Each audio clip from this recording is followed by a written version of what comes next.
Bon, c'est live.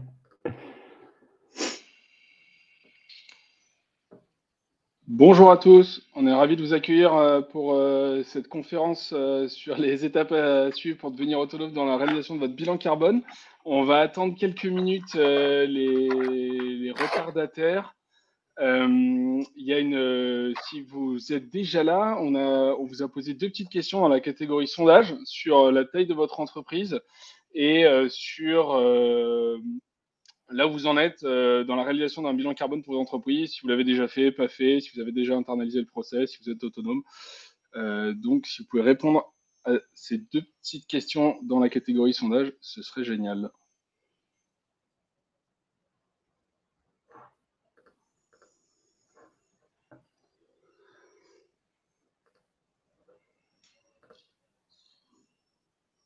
Alors, 10 votes pour le moment, on fera un petit commentaire après sur le résultat.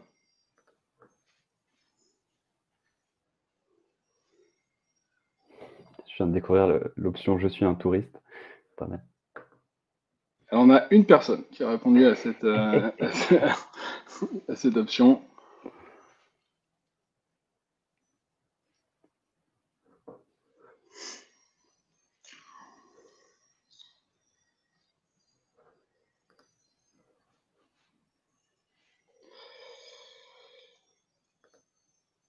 On va attendre 1 minute et après on va démarrer. 32.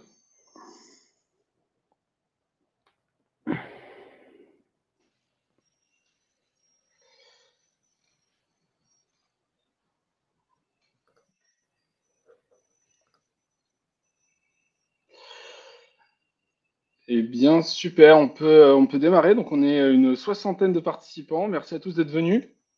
Globalement, dans les gens qui ont répondu au petit sondage, on a une majorité de personnes qui font partie d'une entreprise avec 10 ou 50 salariés et plus de 50 salariés, donc plutôt des PME. Et on a une bonne moitié aussi qui n'a jamais réalisé de bilan carbone. Et quelques personnes qui sont déjà autonomes ou qui l'ont déjà fait avec leur entreprise. Donc plutôt des personnes qui l'ont jamais fait. Eh bien, c'est parti. Donc, on va se présenter rapidement avec Adrien. Vu que j'ai la main, je vais démarrer. Donc, Michel Galibert, je suis le cofondateur de MemoBank. En quelques mots, MemoBank, on est la première banque indépendante créée dans les 50 dernières années à destination d'entreprises en croissance. On les accompagne sur des sujets de dépôt, de paiement et de financement. Et je passe la main à Adrien. Merci Michel. Bonjour à tous. Donc Adrien, cofondateur de Magellan. Nous, Magellan, on est un cabinet de conseil en stratégie climat. C'est-à-dire qu'on accompagne et on forme des équipes dans des PME, dans des ETI, mais aussi des investisseurs sur tous ces sujets. L'ambition qu'on a, c'est de faire en sorte que les entreprises contribuent à cette transition bas carbone au bon niveau et en plus grand nombre. Donc on est ravis d'être là aujourd'hui et au-delà de ces sujets très concrets, on est une petite équipe de passionnés présents un peu partout en France. Donc n'hésitez pas à nous solliciter si vous avez des questions suite à ce webinaire. Sur donc le programme du webinaire, Adrien prendra la main pour revenir en fait sur les fondamentaux de l'empreinte carbone. Derrière, je passerai un petit peu plus de temps en fait sur MemoBank, sur qu'est-ce qu'on a mis en place en fait depuis la réalisation de notre premier bilan carbone, pourquoi on l'a fait. Une initiative qu'on a mis en place dernièrement sur le calcul en fait de l'empreinte carbone des achats par carte de nos clients. Et enfin, Adrien reviendra sur quelques bonnes pratiques avant de vous laisser la parole pour une session de questions-réponses. Adrien, c'est pour toi. Nickel. Merci. Alors, effectivement, on va passer 8 minutes. J'ai lancé mon timer pour parler de ces différentes notions introductives. Donc voilà, quand on approche ce sujet, la première chose à se dire, c'est que l'impact d'une entreprise sur le climat, c'est égal aux émissions de CO2 générées par toutes ses activités.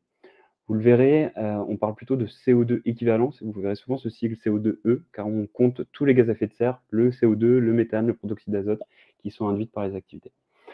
Le principe du calcul, il est extrêmement simple, il est vraiment trivial. Première chose, c'est qu'on va lister toutes les activités induites par l'entreprise. Chauffer des bureaux, acheter du matériel informatique, se déplacer en avion, etc. Pour chacune des lignes, on va collecter des données, donc tant de kilowattheures d'électricité consommée, par exemple, pour chauffer des bureaux. Pour chacune des lignes, on va trouver un convertisseur en CO2 équivalent. Et donc, dans le jargon technique, on appelle ça un facteur d'émission. On y reviendra un peu après. Dans le cas aussi, pour poursuivre sur l'électricité, en moyenne en France, pour 1 kWh d'électricité consommée, ça induit à peu près 60 grammes de CO2 équivalent. Et ensuite, une fois qu'on a complété nos 2 colonnes, on a simplement à faire des bonnes vieilles tables de multiplication. On obtient l'empreinte carbone associée à chaque ligne et donc à chaque activité. Ça nous permet d'obtenir la quantité totale de CO2 induite par l'entreprise, généralement sur 1 an, mais aussi le détail par activité. Et c'est ça vraiment qui a le plus d'intérêt, c'est que ça nous permet de découvrir ce qui a vraiment d'importance en termes d'émissions de gaz à effet de serre versus ce qui en a beaucoup moins. Le principe, vous le connaissez désormais, il est extrêmement simple. On aurait pu s'arrêter là, mais il y a quand même 3 subtilités à connaître. On les a présentées ici. La première, c'est le périmètre. Qu'est-ce qu'on compte et qu'est-ce qu'on ne compte pas? Donc, c'est un gros sujet. Le deuxième, les données. Quelles données on va utiliser?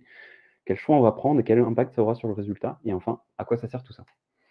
Sur le périmètre, on va repartir d'un exemple concret qui peut parler à pas mal d'entre nous. C'est le cas de Nicolas. Donc Nicolas, c'est une entreprise qui fait de la distribution de vin en boutique. Ils ont à peu près 300 points de vente un peu partout en France.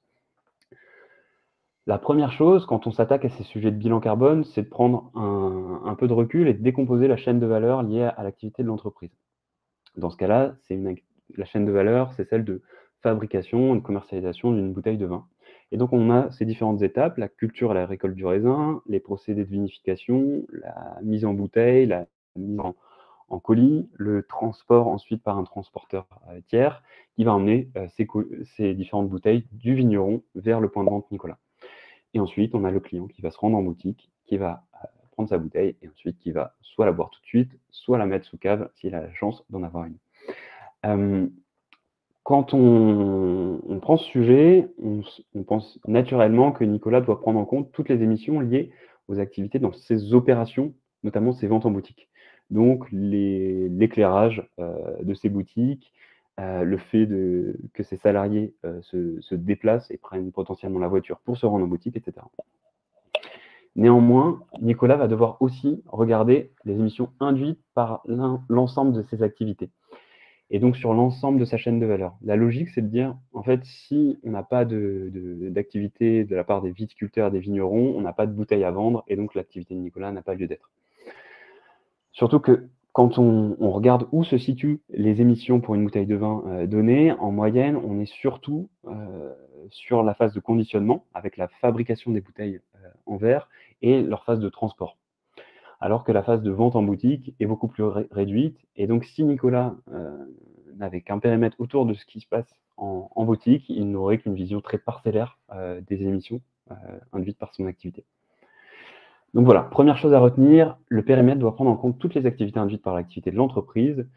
Et ensuite, quand vous creuserez dans la méthodologie, vous pouvez faire certaines exclusions, mais tout ceci est assez normé et doit être justifié dans une note. Donc maintenant qu'on a touché au sujet du périmètre, on peut s'attaquer au sujet des données. Donc là, on a, pour reprendre la première slide qui listait en fait toutes les activités, là, disons qu'on a identifié toutes les lignes qu'on allait étudier. Ensuite, vous l'avez vu tout à l'heure, il existe 2 familles de données. Premièrement, les données d'activité internes à l'entreprise et ces fameux convertisseurs ou ces facteurs d'émission. Première chose à avoir en tête, qui est très importante, c'est qu'il n'existe pas de facteur d'émission précis pour absolument tout. Si vous avez un site industriel et vous avez une machine qui va transformer des boulons, il est assez peu probable qu'il existe un facteur d'émission sur cette machine en particulier. Et c'est ça pour tout un tas d'autres sujets. Donc ça, c'est un premier élément. Et ensuite, concernant les données d'activité, toutes les entreprises ne les ont pas forcément dans leur système d'information. Typiquement, une activité qu'on va souvent chercher à estimer, c'est la visite de clients sur des sites industriels ou dans des bureaux. Et pour calculer cette activité, en tout cas l'empreinte associée à cela, on va devoir obtenir la distance parcourue par ces visiteurs. Sauf que ça, absolument aucune entreprise ne l'a à sa disposition. Donc voilà, l'idée par rapport à tout ça, c'est de faire au mieux, de manière assez pragmatique. L'idée aussi, c'est de voir cet exercice comme un exercice d'estimation revêtu d'un certain niveau d'incertitude. Et donc, on va chercher ensuite à pouvoir itérer et faire en sorte que cette incertitude soit la plus restreinte possible, notamment sur les sources d'émissions qui sont les plus impactantes. Ensuite, concernant les facteurs d'émission, on repose souvent sur des facteurs d'émission génériques qu'on retrouve dans beaucoup de bases de données environnementales, la plus connue étant la base carbone de l'ADEME. Vous avez un capture d'écran de la base ici. La base carbone de l'ADEME, elle est disponible en accès libre. Vous pouvez y retrouver une grande majorité de facteurs d'émission qui vous seront utiles au calcul. Typiquement, là, on a le poids carbone pour un avion passager, un tout petit, de 20 à 50 sièges. Un élément important, c'est que vous aurez parfois le choix entre des facteurs d'émission physiques, donc qui reposent sur des grandeurs physiques, des kilomètres parcourus, des kilowattheures, des choses comme ça, ou des facteurs d'émission monétaires, qui reposent sur des euros dépensés. Quand vous avez ce choix-là, l'approche la plus facile pour vous, généralement, ça va être de reposer sur des facteurs d'émission monétaires, parce que toutes les informations sont dans les fichiers d'écriture comptable. Néanmoins, gardez en tête que cette approche-là a un niveau d'incertitude particulièrement élevé. Donc, dans la mesure du possible, il faut toujours privilégier des facteurs d'émission physiques. Deuxième levier pour améliorer vos calculs, plutôt que passer sur utiliser des ratios monétaires génériques, vous pouvez utiliser des ratios monétaires spécifiques. Typiquement, si votre parc informatique est composé de MacBook, vous allez sur le site d'Apple et vous pouvez retrouver l'empreinte carbone de chaque modèle. Dernier mot sur les données d'activité, il y a tout un tas de méthodes pour les collecter, des ajouts manuels, le traitement automatique de fichiers d'écriture comptable, des questionnaires pour les collaborateurs, des questionnaires pour les fournisseurs, ou même des hypothèses que vous pouvez poser manuellement. Gardez en tête que chaque mode de collecte est associé à un degré d'incertitude qui donc impactera l'incertitude du résultat total. Et pour finir, à quoi ça sert tout ça? Une question qu'on aurait pu se poser dès le départ. L'exercice a des finalités diverses. La première, qui est assez connue, c'est de faire de la conformité réglementaire, notamment pour toutes les entreprises de plus de 500 salariés. Elles ont cette obligation de réaliser un bilan d'émissions de gaz à effet de serre en France. Et il y a une nouvelle réglementation qui arrive à l'échelle européenne, la CSRD, qui va contraindre un périmètre plus large, donc toutes les entreprises de plus de 250 salariés qui répondent à d'autres critères. Donc premier sujet, être en accord avec la réglementation. Et ensuite, on a d'autres sujets qui sont de plus en plus importants, notamment le fait d'accéder avec des clients en B2B qui mettent dans leurs appels d'offres des clauses concernant la réalisation de bilan carbone, pour lever des fonds auprès d'investisseurs qui, pareil, sont de plus en plus sensibles à ces sujets. Et enfin, un enjeu aussi de marque employeur et de réputation au sens large pour les différentes parties prenantes de l'entreprise.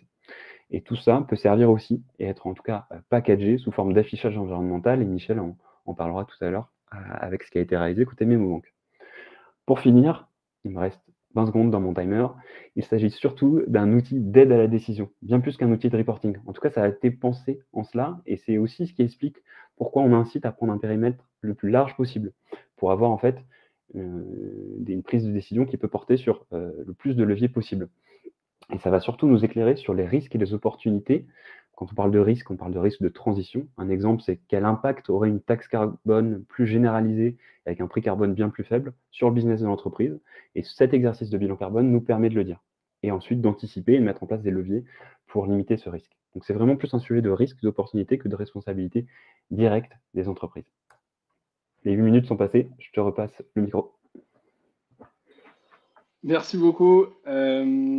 On a oublié de le préciser, si vous avez des questions, donc on y répondra à la fin, vous pouvez déjà les saisir dans la petite partie section, la petite partie section, et on les reprendra toutes à la fin de la conférence.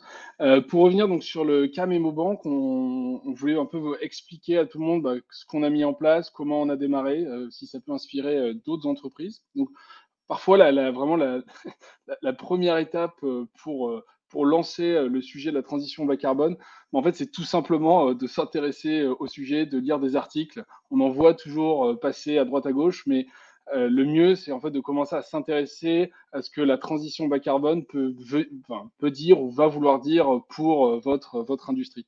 Et côté MemoBank, on a eu il y a eu 4 dates ou 4 événements qui nous ont marqués.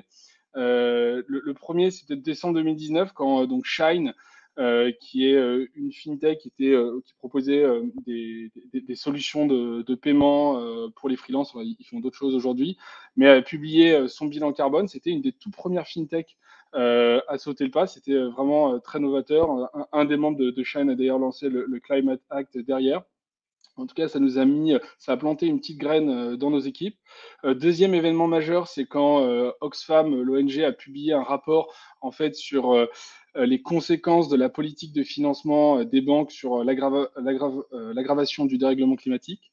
Il y a eu le succès national de la bande dessinée Le Monde sans fin. Je pense qu'il y en a plein d'entre vous qui l'ont lu. Et enfin, en septembre 2022, il y a aussi le lancement du site Change de banque .org par une autre ONG, Reclaim Finance, qui reprend un peu les mêmes idées d'Oxfam en montrant que en fait, l'argent qui est déposé dans des banques a une incidence sur le dérèglement climatique. Donc ça, c'est, on va dire, plusieurs événements qui nous ont, qui ont planté la graine chez Momobank et qui nous ont donné envie de passer à la vitesse supérieure.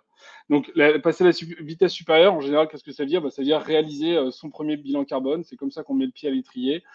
Comment on l'a fait chez Memobank? On s'est fait aider évidemment par Magellan, c'est pour ça qu'on les a invités aujourd'hui. Mais surtout, on a d'abord commencé par avoir un petit groupe de travail resserré en interne, très impliqué par le sujet. C'était un groupe de travail avec des personnes de la finance, du marketing, qui a, je dirais, porté le projet en interne et qui a fait un peu d'évangélisation auprès de l'ensemble des collaborateurs.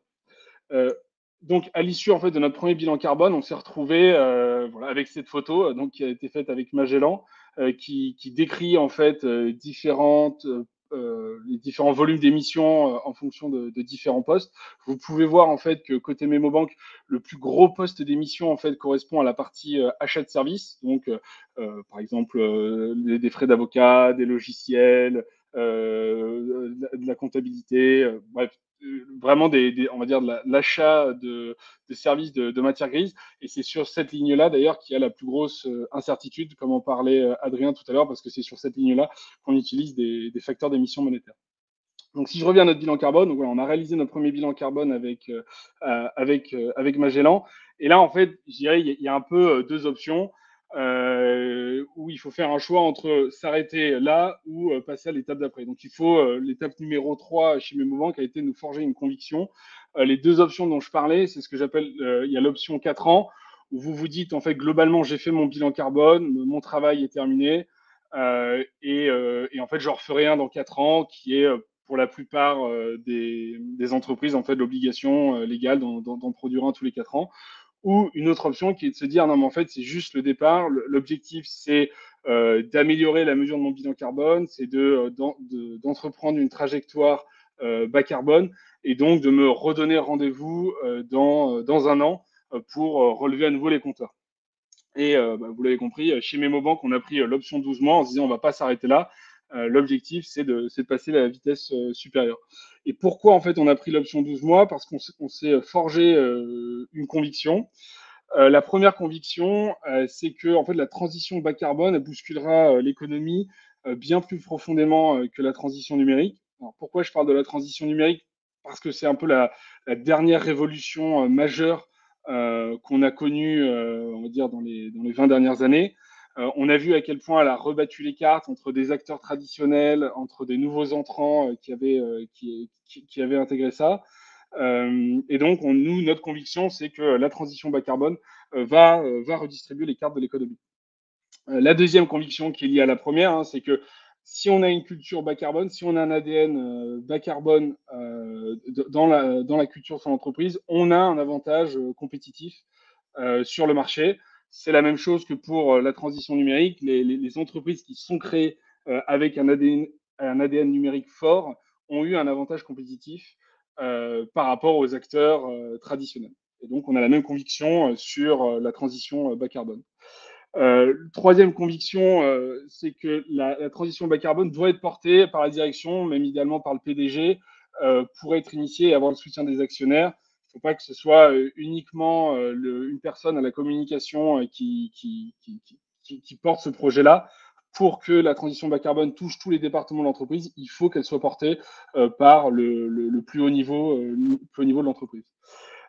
Quatrième conviction, c'est que la transition bas carbone doit être le ressort des équipes métiers. Alors, chez Memobank, les équipes métiers, c'est surtout l'équipe finance, l'équipe risque, plutôt que par l'équipe marketing. Alors, on a démarré, hein, c'est l'équipe marketing de Memobank qui a initié le projet de la transition bas carbone, mais quand on s'est rendu compte, en fait, quand on a analysé les chiffres, quand on a creusé de plus près notre bilan carbone, on s'est bien rendu compte que c'était plutôt l'équipe finance qui devait porter ce projet-là. Alors, c'est pas forcément vrai de toutes les industries. Hein. Parfois, ça va être des équipes industrielles, métiers.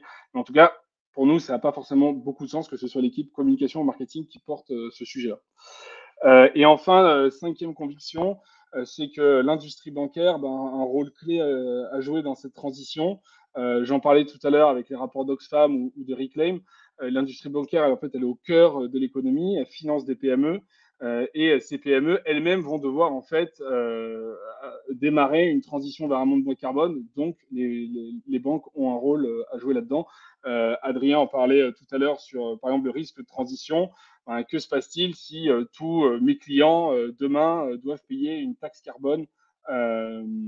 Sont-ils encore en fait rentables? Les financements que j'aurai octroyés seront-ils sains? Voilà. Ça pour dire qu'on est convaincu que les banques ont un rôle à jouer. Et donc, une fois qu'on s'est forgé cette conviction, on s'est dit en fait qu'on n'avait pas trop le choix et qu'il fallait qu'on internalise la compétence. Donc, on avait fait un premier travail avec Magellan, on avait vu la méthodologie qui avait été utilisée, mais on a choisi du coup de réinternaliser les calculs et donc que l'équipe finance fasse une comptabilité carbone. D'ailleurs, c'est pas un hasard qu'on appelle ça comptabilité. Que l'équipe finance fasse sa comptabilité carbone comme elle fait la comptabilité de la banque tous les mois.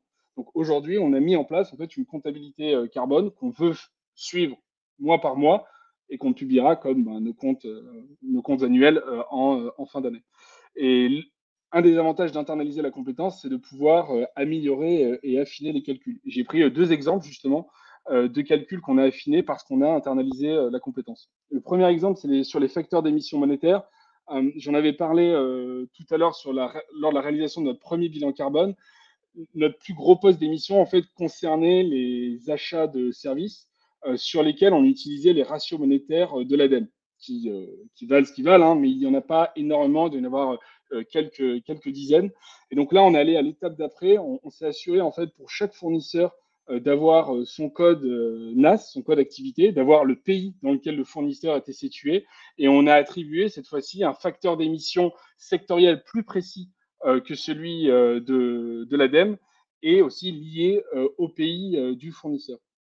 Et on a été un cran plus loin en fait pour les fournisseurs les plus importants, c'est-à-dire que ceux auxquels en fait on donne plus de 100 000 euros par an, on allait vérifier s'ils n'avaient pas eux-mêmes réalisé un bilan carbone pour calculer en fait leur intensité carbone. Donc si leur chiffre d'affaires est public et si leur bilan carbone est public, en fait on peut calculer un ratio monétaire spécifique à cette entreprise-là.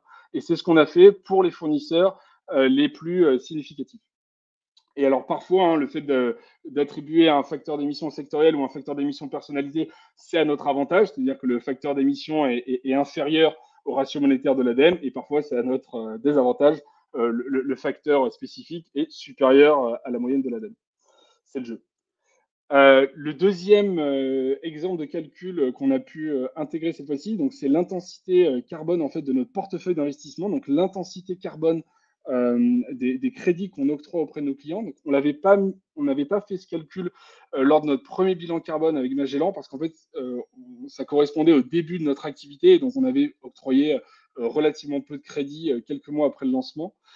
Cette fois-ci, on a choisi donc d'adhérer au PCAF qui est un des organes, on va dire, de référence pour le calcul des émissions des portefeuilles d'investissement des établissements financiers. Et en fait, qu'est-ce que ça vient de calculer l'intensité carbone d'un financement?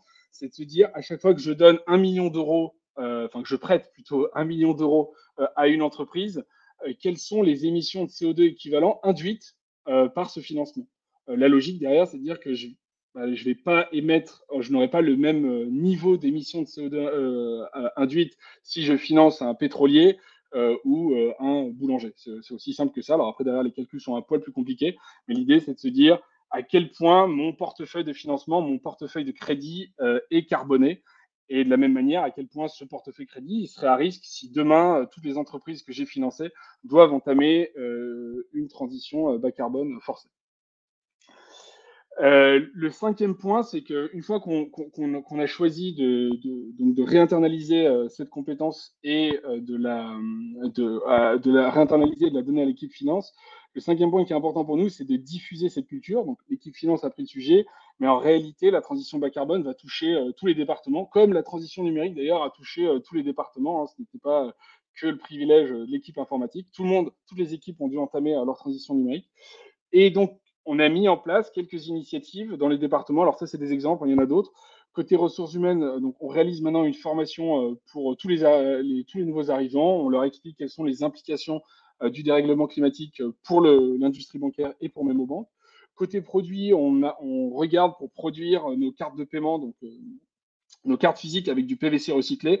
On ne va pas se mentir, c'est à la marge en termes d'émissions, mais c'est plus symbolique. Côté relations clients-vente, on veut encourager nos clients, les clients auxquels on a octroyé un financement, à réaliser un bilan carbone pour, engager la conversation avec eux et deux, en fait, aussi affiner nos calculs sur l'intensité carbone de notre portefeuille d'investissement. Et quatrième idée, c'est côté finance, on veut ajouter un critère carbone dans notre politique fournisseur. Pareil, c'est pas comme pour les ventes, c'est pas un critère rédhibitoire, mais on veut engager la conversation avec les fournisseurs les plus importants, les plus significatifs. On voulait faire peut-être un petit focus sur un projet qu'on a mené en interne lors des derniers mois, donc sur l'affichage de l'empreinte carbone des dépenses réalisées par carte de nos clients. Donc un peu pour donner le contexte, on a réalisé notre premier bilan carbone et on s'est demandé comment est-ce qu'on pourrait sensibiliser nos clients entreprises sur les enjeux de la transition bas carbone, puisque eux aussi en fait devront entamer leur transition bas carbone dans les années à venir. Donc, première question, c'était comment les sensibiliser. Et deuxième question aussi, c'est comment les aider à mesurer leur empreinte carbone en tant qu'établissement financier, en tant que banque. En fait, on a un privilège, c'est de voir les flux financiers de nos clients et donc de voir une grande partie de leur activité. Et donc, on a une idée qui était liée aux cartes de paiement. Pourquoi les cartes de paiement? C'est parce que lorsque vous faites une transaction par carte, je ne sais pas si vous le savez, mais il y a pas mal de métadonnées associées à votre transaction par carte. Donc, en tant que banque, je suis au courant du montant que vous avez dépensé, mais je vais être aussi au courant du type de transaction que vous venez de réaliser. Je vais savoir si vous venez de faire un achat auprès d'un hôtel, auprès d'un restaurant, auprès d'une compagnie aérienne, d'une compagnie ferroviaire, d'une société de services. Parce qu'en fait, à chaque paiement par carte est associé à un code marchand, un code sectoriel. Et je suis aussi au courant du pays dans lequel le marchand est situé. Donc, j'ai des métadonnées. Ces métadonnées, je ne les ai pas en fait sur un virement entrant ou un virement sortant. En général, j'ai juste le nom du bénéficiaire, de la contrepartie, mais je n'ai pas de catégorisation sectorielle. Ce n'est pas le cas pour les cartes de paiement. Donc, on s'est dit, on va se concentrer dans un premier temps sur les transactions par carte. Et à ces transactions par carte, en fait, on va justement associer un facteur d'émission lié à la catégorie sectorielle du paiement. Donc, quand vous achetez un billet auprès d'une compagnie aérienne, je vais calculer un facteur d'émission lié à l'industrie aérienne et estimer les émissions de CO2 équivalents liées à cet achat. Alors, pour faire ça, comment on a fait? On a utilisé une base de données publique qui est justement multisectorielle, multi-pays, et cette base de données s'appelle Exiobase. Alors, si vous allez sur le site d'Exiobase, vous verrez, elle n'est pas très exploitable en l'état. Il faut un peu extraire les données. Mais on a pu cartographier donc, ces données Exiobase avec les paiements par carte. Et qu'est-ce que ça donne? Ça donne ça dans nos interfaces. Donc, quand nos clients réalisent un achat, donc là, c'est un exemple de 200 euros auprès d'Air France, on estime les émissions de CO2 liées à cet achat. Comme en parlait Adrien, c'est évidemment moins bien de faire ça que de prendre le nombre de kilomètres précis liés à ce vol en avion. Malheureusement, en tant que banque, je n'ai pas accès à cette information, sauf si le client, par exemple, me donne une facture précise avec le départ, l'arrivée. Bon, il y a d'autres implications techniques liées à ce calcul-là. Mais on peut donner au moins une première estimation. Et sur cet exemple-là, les émissions de CO2 sont plutôt raccords avec les simulateurs en ligne qui utilisent des facteurs d'émission physiques. Et on a été un cran plus loin dans ce projet-là, c'est qu'on a choisi de mettre à disposition notre référentiel de données en open source sur GitHub pour que d'autres établissements financiers puissent l'utiliser. C'est un jeu de données qui est compatible avec les réseaux Visa et Mastercard. Globalement, il n'y a que le réseau Amex pour lequel on n'a pas fait le travail, mais donc qui est quand même compatible avec la majorité des réseaux. Et pourquoi on l'a rendu en open source? C'est parce que globalement, on s'appuie nous-mêmes sur des données open source. Exiobase, c'est une base de données qui est ouverte à tous, et donc ça nous semblait plutôt une bonne chose de rendre l'appareil en publiant ces données. Voilà pour notre expérience chez MemoBank. Et je repasse la main à Adrien sur les bonnes pratiques. Ça marche, merci. Merci Michel. Il y a pas mal de questions, notamment sur les sujets techniques que tu as évoqués. Donc je vais passer cette petite partie et ensuite on pourrait y revenir en détail. On voulait simplement vous donner 5 conseils avant de vous lancer si vous souhaitez réaliser un premier calcul d'empreinte carbone. Le premier conseil, c'est assez pragmatique, connaître les aides et les subventions. On a la chance d'en avoir beaucoup en France.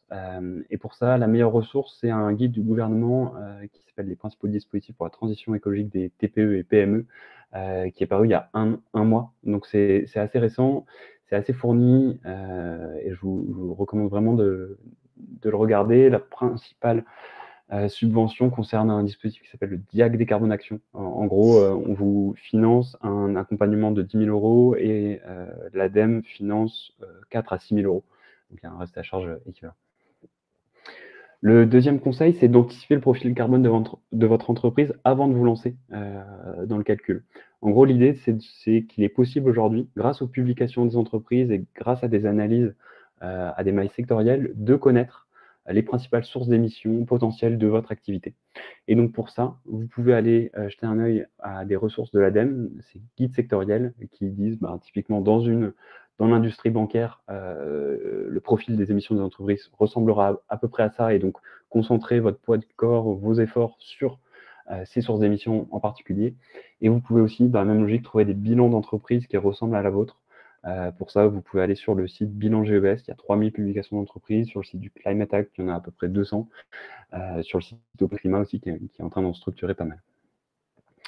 Troisième conseil, bien définir qui s'en occupe. On a vu le cas des équipes de MemoBank. Et donc là, il y a deux premières choses il y a deux décisions à prendre. Est-ce qu'on internalise et donc on forme quelqu'un en interne? Et si oui, on vous recommandera soit faire la formation IF Carbone, soit faire la roadmap du climat qui permet aussi aux équipes de prendre en main ces sujets. Soit vous cherchez, pour vous faire accompagner sur ces premières étapes, à externaliser. Et donc là, vous avez le choix plutôt entre des consultants, freelance ou en agence, ou des plateformes. Chaque option a ses avantages et ses inconvénients. Mais en cas d'externalisation, ce qu'on vous recommande, c'est d'être vigilant sur la transparence des calculs et la liberté aussi que vous pourrez en avoir. La transparence sur les facteurs d'émission et les méthodes de calcul. Parfois, on a des clients qui viennent nous voir qui regrettent justement pour avoir une compréhension limitée de ce qui a été fait, et donc ce qui va gêner ensuite leur appropriation et leur internalisation. La personnalisation des champs aussi est important, surtout quand on passe avec des plateformes. Et dernier élément qui est pour moi assez capital, la capacité de faire un export complet, à la fois des données d'activité, mais aussi des facteurs d'émission, pour ne pas être bloqué avec un prestataire, que ce soit un consultant ou une plateforme. Et dernier conseil, vraiment garder en tête que l'exercice est itératif. Il n'est pas nécessaire forcément de faire un exercice parfait dès le premier essai. Nous, on cite souvent une société qui est pour nous une des plus avancées sur le sujet, qui s'appelle Insect, qui produit en fait des protéines animales à partir d'élevage industriel d'insectes, justement. Eux, il y a 5 ans, ils ont fait leur premier bilan carbone, ils n'étaient pas très satisfaits, ils en ont fait un second qui était bien meilleur. Ensuite, ils ont fait des analyses de cycle de vie pour optimiser la localisation de leur site industriel, optimiser la configuration de ces sites et de leurs produits, etc. Aujourd'hui, ils ont, chez MemoBank, une visibilité. Donc, les acheteurs peuvent voir des équivalents CO2 dans tout ce qu'ils achètent.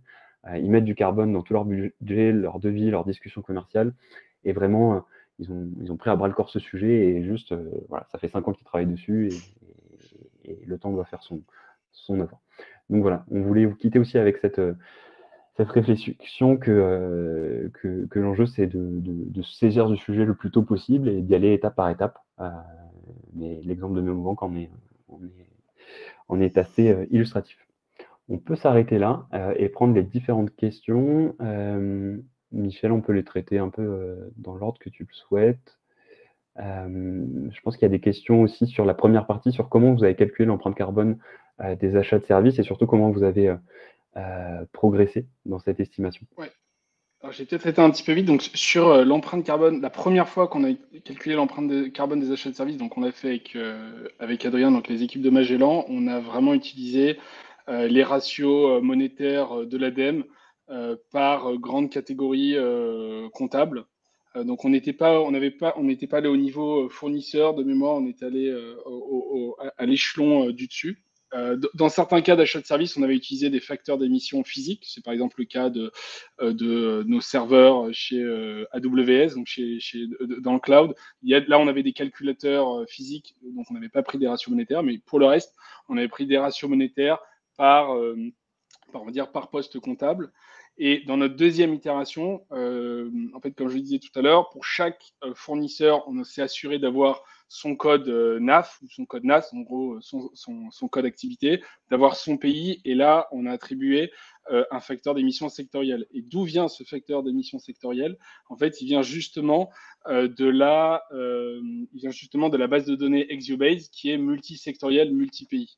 Donc en fait, on a fait une pierre deux coups. Quand on a utilisé la base de données ExioBase pour calculer l'empreinte carbone des achats par carte, on a aussi réinternalisé cette base de données pour affiner l'empreinte carbone des fournisseurs. Et comme je disais, pour les fournisseurs les plus importants, on est allé chercher spécifiquement leur bilan carbone à eux, s'il était public, avec leur chiffre d'affaires, s'il était public, pour calculer leur intensité carbone. Et quand ce n'était pas public, on leur a proactivement demandé par email s'ils l'avaient fait.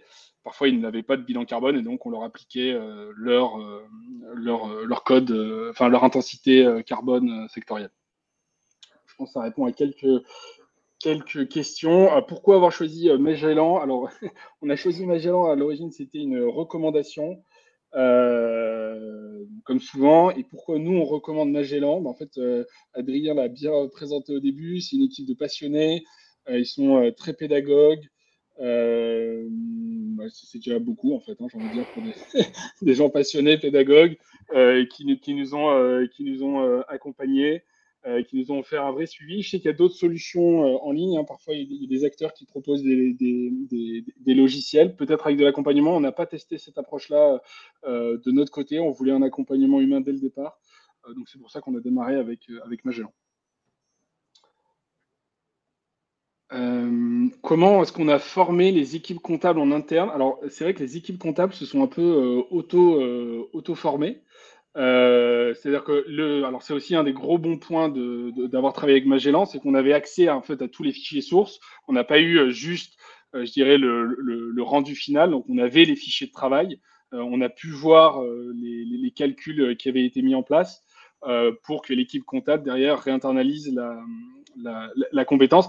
Et c'est d'ailleurs l'équipe comptable qui a elle-même spontanément choisi d'affiner les facteurs d'émission pour les achats de services. C'est eux qui spontanément se sont dit, mais en fait, on peut aller un cran plus loin parce qu'on a accès à plus de données cette fois-ci pour améliorer les calculs.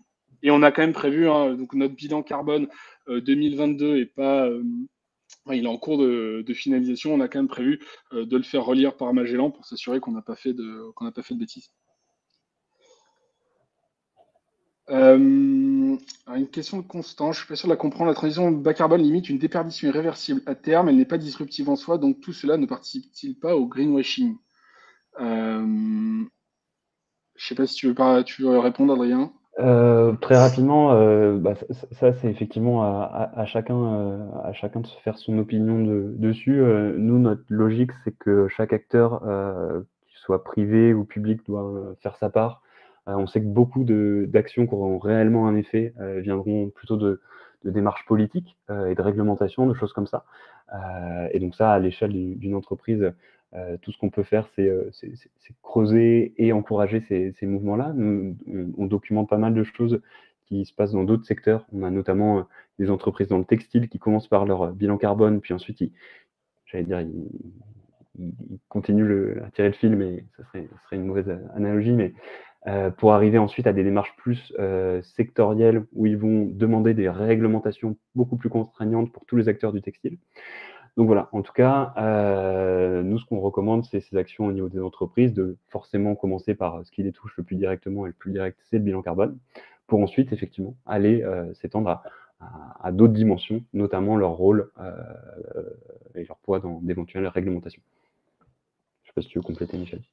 Non, je suis d'accord avec toi. Alors peut-être pour revenir sur notre retour d'expérience. En fait, je ne sais pas ce que c'est dire sur le fait que ce soit pas disruptif. Ce que je vois en interne, c'est que c'est quand même compliqué quand on est une entreprise, alors qu'on n'est pas enfin, on n'existe pas depuis 100 ans. C'est compliqué déjà de venir intégrer dans le logiciel de l'entreprise une dimension de bas carbone. C'est-à-dire qu'au moment où je prends des décisions, j'intègre ce paramètre-là. Donc si, je pense quand même qu'il y a pour moi, il y aura une forme de disruption à ne pas, enfin, en tout cas, à intégrer cette composante-là sera un avantage compétitif et ne pas l'intégrer pourra rendre une entreprise complètement à côté de la plaque par rapport à ces autres acteurs. Et je le vois hein, notamment sur le secteur bancaire. En fait, sur le secteur bancaire, donc on est exposé à ce qu'on appelle le risque climatique. Le risque climatique pour la banque, c'est quoi? C'est le risque de transition dont parlait Adrien tout à l'heure. C'est qu'est-ce qui se passe si mes clients soudainement doivent payer 100 euros la tonne de CO2? Sont-ils toujours rentables? Peuvent-ils toujours faire face à leurs engagements financiers? La Banque de France prend le sujet à cœur parce que justement, ils ont choisi d'intégrer une dimension climat dans leur cotation Banque de France, hein, qui est une cotation qui concerne toutes les entreprises de plus de 750 000 euros de chiffre d'affaires. Donc, c'est un vrai sujet, le risque de transition. Il y a le risque physique, hein, c'est qu'est-ce qui se passe si je finance une entreprise qui a construit en fait sur une usine qui était sur un terrain avant pas inondable, mais qui maintenant est sur un terrain inondable, qui s'est pris une pluie torrentielle, et donc l'usine que j'avais financée a disparu du jour au lendemain, et en fait l'assureur veut plus rembourser ou veut plus couvrir le risque parce qu'en fait l'aléa climatique est devenu trop fort. Donc je pense vraiment qu'il y a un avantage compétitif à intégrer cette dimension-là, et que ça permet et qu'il y aura des gagnants et des perdants. Sur toujours une question sur les nouveaux facteurs d'émission, donc ça c'est toujours pareil, c'est Exiobase CodeNAF. En fait, on l'a publié, je savais que c'était un peu galère, on l'a publié sur notre compte GitHub. Donc si vous allez sur notre compte GitHub, vous allez retrouver les facteurs d'émission donc pour la France, je l'ai publié que pour la France, les facteurs d'émission par CodeNAF pour la France. Et j'ai aussi mis parfois les codes de l'ADEME quand ils sont disponibles. Mais les codes de l'ADEME sont moins granulaires, moins précis que les codes d'Exiobase. Comment avez-vous défini les facteurs d'émission sectorielles sur la base des connasses? Alors, je ne sais pas si ça c'est lié aux questions si c'est par rapport aux achats par carte. On a vraiment fait un mapping si c'est lié aux achats par carte.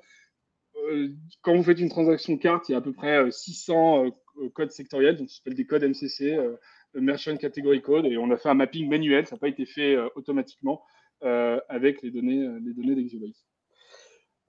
Comment calculez-vous l'impact carbone des dépôts de vos clients sur leur compte bancaire?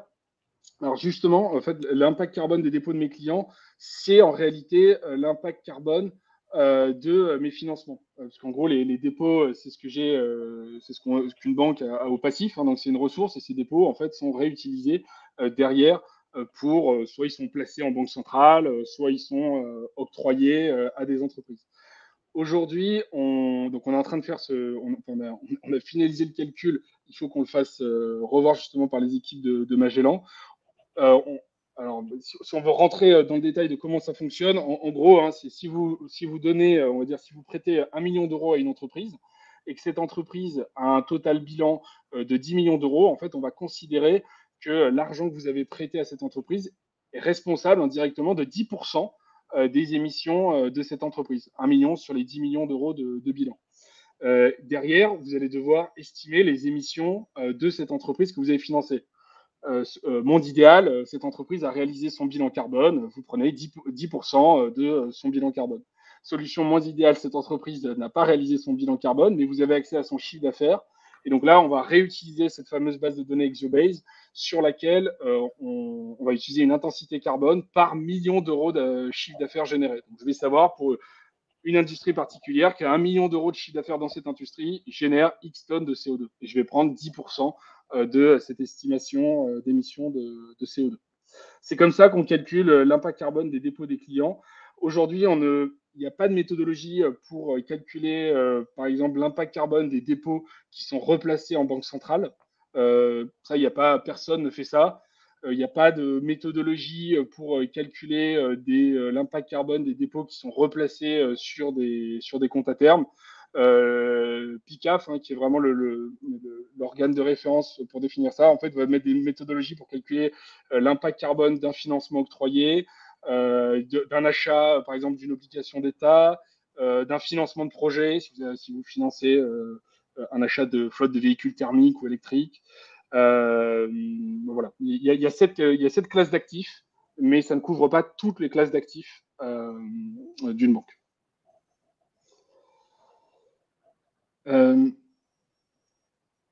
Alors, en se limitant comme moment à une clientèle PME, en quoi cela est plus efficient en transition carbone qu'avec des PME? Alors, si la question c'est pourquoi, en fait, c'est Memobank se concentre sur une clientèle de PME. Pourquoi? Parce que on pense que c'est sur cette clientèle-là qu'on pense avoir le plus de valeur ajoutée. Nous, notre cœur de cible, c'est des entreprises qui vont réaliser plusieurs millions d'euros de chiffre d'affaires, qui ont besoin d'un accompagnement, qui ont besoin de solutions financières un peu plus sophistiquées que des TPE. Mais il y a clairement de la valeur à accompagner des TPE sur la partie bancaire et sur la partie transition bas carbone. Je ne suis pas sûr d'avoir répondu à la question, mais là, c'est vraiment un positionnement commercial de Memobank d'accompagner des PME parce qu'on pense que c'est sur cette clientèle-là qu'on a le plus de valeur ajoutée. Il y a une question intéressante sur le plan d'action suite au bilan carbone et comment vous le suivez aujourd'hui, donc les actions que vous menez vraiment en interne sur ces éléments-là. Le plan, alors c'est vrai qu'on a, on n'a pas forcément été des très bons élèves là-dessus. Il faut l'avouer. On a fait un plan d'action à l'issue de notre premier bilan carbone avec les équipes de Magellan. Et en réalité, ce plan d'action, on s'est un peu endormi dessus pendant 6-8 mois. Pourquoi? Parce que c'était un peu lié à l'actualité de l'entreprise. On n'avait pas forcément la bande passante mentale pour s'atteler à la tâche. Et ça a été un peu, je dirais, lié à la bande passante qu'on a eu dans l'entreprise, que le sujet est revenu peut-être même 6-8 mois plus tard et avec d'autres projets, en fait, d'autres initiatives que celles qu'on avait initialement identifiées à l'issue de notre premier bilan carbone. Donc, il ne faut pas avoir peur si ça ne démarre pas tout de suite, si vous ne mettez pas un plan d'action tout de suite après votre premier bilan carbone. Nous, on a été rattrapés par l'actualité de Memobank, mais on a réussi à reprioriser le sujet quelques mois plus tard. Et j'apporterais juste aussi un... Pardon, vas-y. Non, je voulais juste apporter un complément. En fait, dans les réflexions qu'on avait, vu que vous étiez aussi à un stade assez amont, ce qui était aussi intéressant, c'est de se projeter vers votre empreinte carbone future pour poser des engagements un peu dès aujourd'hui. Typiquement, pour une entreprise qui va chercher à faire une expansion sur différentes localisations, que ce soit en France, en Europe ou dans le reste du monde, c'est intéressant aussi de faire cet exercice de projection de son empreinte par rapport à son prévisionnel de développement pour justement mettre des garde-fous par rapport à l'empreinte carbone et se dire, bah, en fait, dans notre développement, il faudra que nos sites soient accessibles en train, que nos espaces de coworking répondent à certains critères environnementaux, etc. Donc, en fait, aussi, gardons en tête qu'il y a le plan d'action, où là, on a vraiment des actions et des cases à cocher, mais il y a aussi des engagements qui sont aussi très importants, parce que parfois, le plus important, c'est de faire des plans d'inaction, entre guillemets, et de ne pas réaliser certaines choses.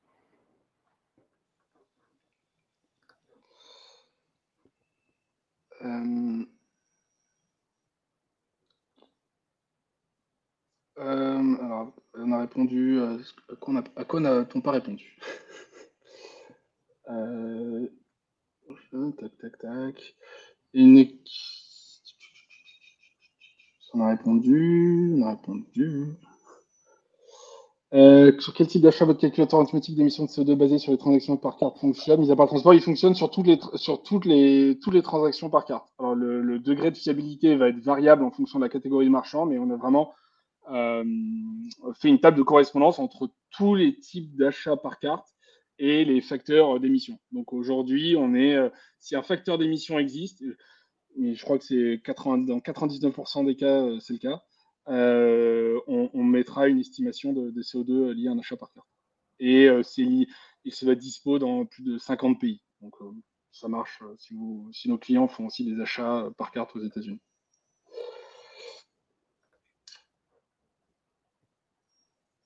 Alors là, ça va être plutôt pour toi, je pense. Dans votre exemple du vol transport, le client et l'avionneur mesurent chacun son bilan induit différemment par un achat ou une vente. Ce chevauchement des données ne participe-t-il pas à une opacité, d'où l'intérêt du Carbon Project Disclosure? Donc là, si je comprends bien la question, c'est le risque de double comptage qui occupe dans ces exercices de bilan carbone. En fait, ça reprend aussi la philosophie que je présentais au début. Le bilan carbone, c'est vraiment pour qu'un acteur économique oriente ses actions du mieux possible et non pas un exercice de reporting. Parce que si c'était le cas, effectivement, ces problèmes de double comptage seraient importants. Mais voilà, quand on comprend en fait que c'est un outil d'aide à la décision, en fait, chaque acteur économique peut prendre le spectre le plus large de ses sources d'émissions et donc pas de problème de ce côté. J'espère que ça répond. Question d'Aurélie. Bonjour, pour vos clients, vous valorisez en carbone aidé pour les financements, mais valorisez-vous les bénéfices? Alors, je ne sais pas si la question est liée à l'intensité en carbone de MemoBank. En gros, en bas de nos factures, on a affiché, on a mis en place une initiative supplémentaire. C'est qu'on prend l'ensemble de notre produit net bancaire. Le produit net bancaire pour une banque, c'est l'équivalent du chiffre d'affaires. Ça s'appelle pas chiffre d'affaires, mais ça s'appelle produit net bancaire. Qu'on rapporte en fait, alors que nous on retraite pour avoir justement un produit brut bancaire qui se rapproche un petit peu plus de la notion de chiffre d'affaires. Donc on prend un produit brut bancaire qu'on met en relation avec l'ensemble de nos émissions de CO2 et comme ça on est capable de donner en fait, de calculer une intensité carbone de MemoBank. Et donc en gros quand un client paye une facture 200 euros chez MemoBank, je suis capable de lui donner une estimation des émissions de CO2 induites par cet achat de service MemoBank. Donc, ce qui va lui Et permettre d'affiner son calcul d'empreinte carbone. Je t'en prie. la question porte peut-être aussi sur en fait, les bénéfices de l'entreprise à qui tu octroies un financement. Donc si tu donnes de l'argent à une entreprise qui augmente ses bénéfices, est-ce que tu pourrais dire quel est l'impact carbone de tout ça? Je pense que c'est un second niveau qui n'est pas aujourd'hui adressable, mais Non, tout à fait, ouais. Tout à fait. J'avais pas bien compris la question, mais c'est ça. Et moi, j'avais juste une question aussi supplémentaire, Michel, et peut-être on pourra arrêter sur ça. Par rapport à vos discussions justement avec vos partenaires, notamment bancaires, est-ce que tu vois d'autres entreprises dans ce secteur-là qui commencent à faire des choses aussi intéressantes, des dialogues assez constructifs qui se font, ou pour l'instant aujourd'hui, c'est plutôt vous qui avancez de votre côté et il n'y a pas encore de vraies discussions très constructives avec vos partenaires? Euh, tu veux dire dans l'industrie bancaire avec les banques Ouais, traditionnelles? c'est ça. Ben, non, je pense qu'il y a beaucoup de choses qui sont en train d'être mises en place dans toutes les banques traditionnelles. Après, c'est des machines qui sont beaucoup plus grosses que nous et qui ont beaucoup plus d'historique que nous et qui ont un stock de financement beaucoup plus important que nous. Mais par exemple, sur le PCAF, donc le PICAF dont je parlais tout à l'heure, alors on est pionnier parce qu'on est les quatrièmes à avoir adhéré au PICAF, mais il y a trois autres établissements bancaires qui ont adhéré. Il y a de mémoire, je peux dire de bêtises, mais de mémoire, il y a Banque Postale, Crédit Agricole et BNP qui ont adhéré avant nous. Et juste après nous, il y a le Crédit Mutuel qui a également adhéré. Donc ça veut dire, normalement, quand ils adhèrent au PICAF, c'est qu'ils s'engagent à calculer justement l'empreinte carbone. Alors, c'est pas hyper méga contraignant, mais d'au moins une classe d'actifs, donc ils vont devoir le faire, ouais, et d'en publier les résultats. Donc non, non, la machine est en marche. La Banque de France, comme je disais tout à l'heure, pousse. Hein, c'est un exemple parce que c'est un exemple à deux niveaux. Un, ils ont mis en place, ils vont mettre pardon en place, ils n'ont pas mis en place, ils vont mettre en place cette dimension, un indicateur climat dans leur cotation, ce dont je parlais tout à l'heure. Mais ils ont aussi choisi en fait d'aligner leur portefeuille d'investissement de leurs fonds propres, parce que la Banque de France, si je ne dis pas de bêtises, gère deux portefeuilles d'investissement, un le portefeuille d'investissement de leurs fonds propres et deux leurs fonds de retraite.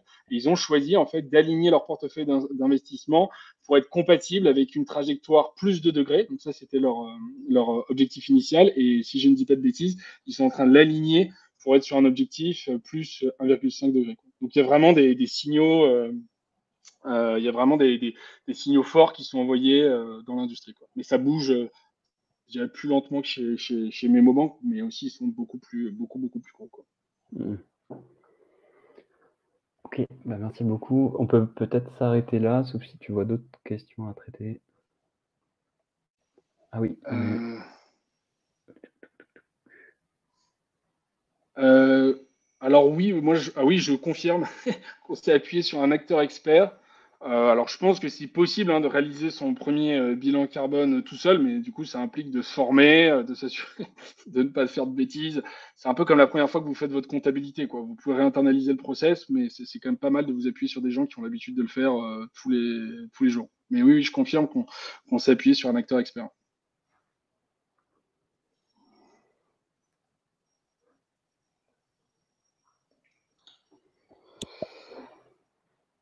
Et je pense que si on n'a pas répondu à Alexis, enfin, bon, 8 mois après, est-ce que vous avez pu avancer sur votre plan d'action et vos engagements? Ce que je disais en fait tout à l'heure, c'est que notre plan d'action a changé. Et oui, oui, on s'est engagé enfin, on a avancé sur nos engagements. Bah, le projet dont je parlais là, sur le calcul de l'empreinte carbone des achats par carte, sur le calcul de l'empreinte carbone des financements qu'on octroie, le fait d'engager la conversation avec nos clients sur est-ce qu'ils ont réalisé un bilan carbone ou non, sur l'intégration d'un critère carbone dans nos autres politiques d'achat fournisseurs. Donc oui, oui, c'est plein d'actions en cours. Et je pense qu'on a fait le tour. Eh bien, merci à tous. Et je souhaite à tous un excellent déjeuner. La même chose. Bonne journée à tous. Au Bonne journée à revoir. tous.